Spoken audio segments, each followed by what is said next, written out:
Welcome to universal today. మరి ఈ రోజు న్యూస్ ఏంటి, అందులో హైలైట్ పాయింట్స్ ఏంటి చూసేద్దాం.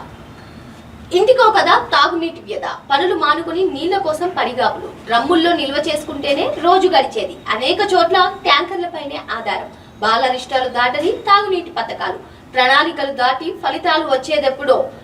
మరి ఈనాడు క్షేత్రస్థాయి పరిశీలనలో వెలుగు చూసిన సమస్యలు. మరి ఎండాకాలం వచ్చిందంటే చాలు నీటి సమస్యలు వెల్లువెత్తుతూ ఉంటాయి. మరి ఈ నీటి సమస్యలకి అసలు ప్రణాళికలు దాటి ఫలితాలు ఎప్పుడు వస్తాయి, అసలు ఈనాడు పరిశీలనలో ఏమేమి సమస్యలు వెలుగు చూసాయి ఒకసారి చూద్దాం.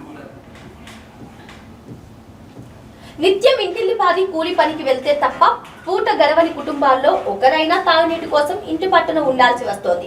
కొన్ని చోట్ల అర్ధరాత్రి వేళ నీటి సరఫరాతో మహిళలు, ఉద్యోగులు అవస్థ పడుతున్నారు. పిల్లా జిల్లా సహా అందరూ బిందెలు పట్టుకుని పక్క వీధుల్లోకి పరుగు తీయాల్సినటువంటి దుస్థితి. నీటి కోసం కొన్ని పట్టణాల్లో ఒక్కో కుటుంబం నెలకు 2000 రూపాయలు, గ్రామాల్లో 1000 రూపాయలు ఖర్చు చేస్తున్నాయి. రాష్ట్రంలోని పలు ప్రాంతాల్లో ఒక్కో చోట ఒక్కో రీతిలో నెలకొన్న తాగునీటి వేతల సారాంశం ఇది. మరి మొత్తానికి ఎండాకాలం వచ్చేసిందంటే చాలు ఏ విధంగా నీటి కొరత, నీటి సమస్యలు వస్తూ ఉంటాయో మనకు తెలిసిన విషయమే. మరి ఒక్కో కుటుంబం పట్టణ ప్రాంతంలో అయితే 2000 రూపాయలు ఖర్చు పెడుతున్నారు నీటి కోసం, 1000 రూపాయలు ఖర్చు పెడుతున్నారు గ్రామ పరిసర ప్రాంత వాసులు. సో మొత్తానికి అసలు కూలి పనికి వెళ్ళి ఇంటిల్ల పాది ఏదో ఒక పనిలో ఉండేటువంటి వాళ్ళు ఒకరు ఖచ్చితంగా అసలు ఎప్పుడు వస్తాయి, రాత్రి సమయంలో నీటి సరఫరా వస్తుందా, ఎప్పుడు వస్తుందా అని చెప్పి కాపలాదారుగా ఉండాల్సినటువంటి దుస్థితి నెలకొంది. రాష్ట్రంలో ఎండలు పెరగడంతో పాటు పలు ప్రాంతాల్లో నీటి కష్టాలు రెట్టింపు అవుతున్నాయి. భూగర్భం ఖాళీ కావడంతో కొన్ని ప్రాంతాల్లో జనం తాగునీటి కోసం అలమటిస్తున్నారు. ఇళ్ల ముందు డ్రమ్ములు పెట్టి సరఫరా కోసం ఎదురు చూస్తున్నారు. కొన్ని పట్టణాలు, గ్రామాల్లో కనీసం 2 రోజులకోసారైనా నీళ్లు వస్తాయన్న ఆశ లేదు. మిషన్ భగీరథ పథకం కొన్ని చోట్ల బాలారిష్టాల నుంచి బయటపడట్లేదు. పైపులు వేసినా నీళ్లు రావడం లేదు. వచ్చిన చోట కలుషిత నీరని ప్రజలు తాగడం లేదు. చిన్న చిన్న సమస్యల వల్ల చొరవలేక చాలా చోట్ల పథకాలు పనిచేయడం లేదు. రోజు రోజుకి పెరుగుతున్న తాగునీటి ఎద్దడి, జనం అవస్థలపై ఈనాడు క్షేత్రస్థాయిలో పరిశీలించగా కష్టాలు కళ్లకు కట్టాయి. పథకాలున్నాయి, ఫలితం లేదు. పైప్ లైన్లున్నాయి, నీళ్లు రావు. వాడుక నీటి మాట అటుంచితే దాహార్తి తీరే దారే కానరాదు. రాష్ట్రంలోని కొన్ని పల్లెలు, పట్టణాల్లో దుస్థితి ఇది. ఒకవైపు వేసవి వెండలు ప్రచండ రూపం దాల్చాయి. గతం కంటే ఎక్కువ నీటి అవసరాలుంటాయి. అధికంగా కాదు కదా, కనీస స్థాయిలో కూడా నీరందని స్థితిలో ఆయా ప్రాంతాల ప్రజలు అల్లాడుతున్నారు. కొరత ఉన్న చోట ట్యాంకర్లతో ఇస్తారనుకుంటే అందులోనూ అనేక సమస్యలు. స్థానిక సంస్థలు ఇచ్చే అరకొర జలాల్లో అసౌకర్యాలు తొంగి చూస్తున్నా ప్రజలు చేసేది లేక రాత్రి పగలు పడిగాపులు కాస్తున్నారు. నీటి నిల్వల కోసం డ్రమ్ములు కొనుక్కోవడం, కొంచెం స్తోమత ఉంటే డబ్బా నీళ్లే రప్పించుకోవడం, ఇది ఆ ఊళ్ళలో జనం పరిస్థితి. మరి పట్టణాలు, గ్రామ ప్రాంతాల్లో వేసవి కాలం వచ్చిన తర్వాత నీటి సమస్యలు వస్తూ ఉంటాయి. కానీ మిషన్ భగీరథ వంటి పథకాలు ఉన్నప్పటికీ కూడా, పైపులు ఉన్నప్పటికీ కూడా అందులోంచి మంచినీరు రాకుండా, ప్రజలు వాడుకకు అవసరమైనటువంటి నీరు రాకుండా కలుషితమైనటువంటి నీరు వస్తున్నాయి. మరి కొన్ని పల్లెల్లో అందరూ కూడా డ్రమ్ములు కొనుక్కోవడం, కొందరైతే డబ్బాతో నీళ్లు దాచుకోవడం, ఇటువంటి పరిస్థితి ఎదురవుతుంది. డ్రమ్ము ఉన్న వారిదే దమ్ము. చూస్తున్నాం కదా ఇక్కడ ఏ విధంగా వాటర్ రాగానే వారు డ్రమ్ముల్లో దాచుకుంటున్నారో.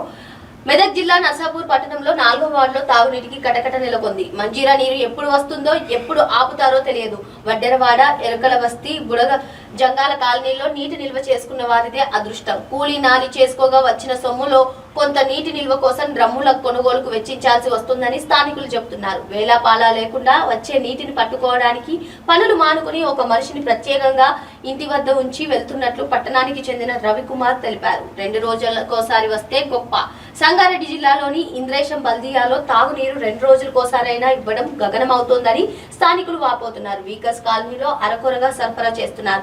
రోజుకు భగీరథ నుంచి 3 MLDలు రావాల్సిన చోట కేవలం 0.8 MLD ఇస్తున్నారని, వాటితోనే సర్దుకోండి చెప్తున్నారు. నీటి విషయమై ఎవరిని పలకరించినా దీనవస్థను వివరిస్తున్నారు. ఇక్కడ 400 రూపాయలు వెచ్చించి ట్యాంకర్ నీటిని కొనుక్కోవాల్సినటువంటి పరిస్థితి.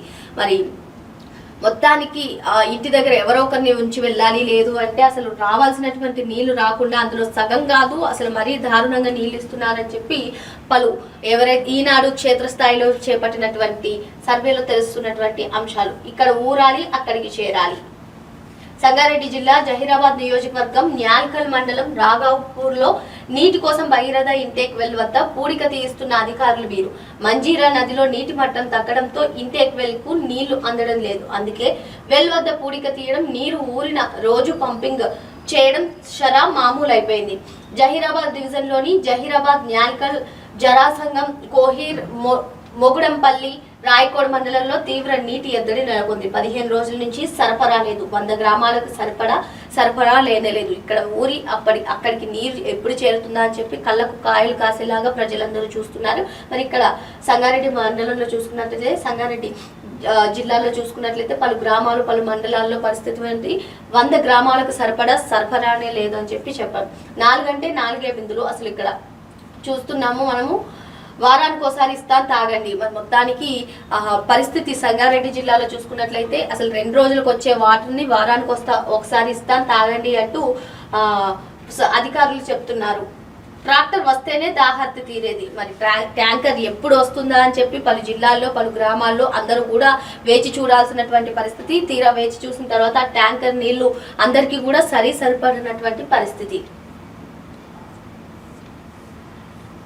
కామారెడ్డి జిల్లా పెద్దకొడగల్ మండలంలోని బాబుల్గావ్ ప్రజలు నిత్యం ట్రాక్టర్ల కోసం ఎదురు చూస్తున్నారు. భగీరథ నీళ్లు రాకపోవడంతో పంచాయతీ సరఫరా చేసే ట్రాక్టర్ ట్యాంకర్ల నీళ్లే దిక్కుగా మారాయి. ఇక్కడ 300 కుటుంబాలుండగా నీటి కోసం ఇంటికొకరైనా ఎక్కడికి వెళ్లకుండా వేచి ఉండాల్సిందే. 50 కుటుంబాలు ఉన్న కూబియా నాయక్ తండాలోనూ ఇదే దుస్థితి. ఇక్కడ 10 రోజులుగా భగీరథ నీళ్లు రావడం లేదు. మరి ఎక్కడ చూసినా పైప్ లైన్లున్నా మిగిలేది కన్నీరే. పైప్ లైన్లు ఉన్నా సరే అక్కడి నుంచి నీరు రావట్లేదు. వచ్చినటువంటి నీరు కలుషితమై నీరు వస్తుంది. సో మొత్తానికి ప్రజలు అవస్థలు పడుతున్నారు. బోర్ నీరు 10 నిమిషాలే. మరి బోర్లు ఉన్నా సరే ఆ బోర్ నీళ్లు కూడా 10 నిమిషాల పాటే వస్తుందని చెప్పి ట్రాక్టర్ వస్తుంది, డ్రమ్ములు సిద్ధం చేయండి. మరి ట్రాక్టర్లు కనిపిస్తున్నాయంటే చాలు డ్రమ్ములు సిద్ధం చేసి ఉంచుకోండి అని చెప్పడం. ఇలా ఎక్కడ చూసినా ఇటువంటి పరిస్థితే. ఇక్కడ చూసినట్లయితే మహానగరంలో సర్దుబాటే తారక పత్రం. మొత్తం రాష్ట్రంలో పలు చోట్ల మొత్తం నీటి అవస్థలు, నీటి సమస్యలే ఉన్నాయి. సో చూడండి, మొత్తం సనత్ నగర్, ఖైరతాబాద్, మొత్తం సూరారం కాలనీ వాసులు, హైదరాబాద్ లో కూడా ఇటువంటి పరిస్థితి. అమృతం ఆలస్యం, అసలు నీరు రాకుండా అసలు పైపులు చూస్తూ ఉన్నాం. ఇక్కడ మొత్తం వరంగల్ జిల్లా అన్ని ప్రాంతాల్లోనూ ఒకే లైన్. మరి ఒకే లైన్ పట్టుకుని మొత్తం ప్రజలందరికీ కూడా అదే లైన్ అంటే అది కష్టం కదా. ఆదిలాబాద్ జిల్లాలో మొత్తం ఇలా రాష్ట్రంలోని వేరు ప్రాంతాల్లో మొత్తం ఎక్కడ చూసినా సరే నీటి సమస్యలే ఉన్నాయి. ఇటువంటి నేపథ్యంలో ఈనాడు ఒక స్పెషల్ స్టోరీ ఇచ్చింది. మరి దీనిపైన అధికారులు స్పందిస్తారా, మరి ఈ సమస్యని ఏ విధంగా ప్రభుత్వం తీసుకుంటుంది, ప్రభుత్వం ఏ విధంగా స్పందిస్తుందో వేచి చూడాలి. మరో అంశంతో మళ్ళీ కలుద్దాం. Thank you.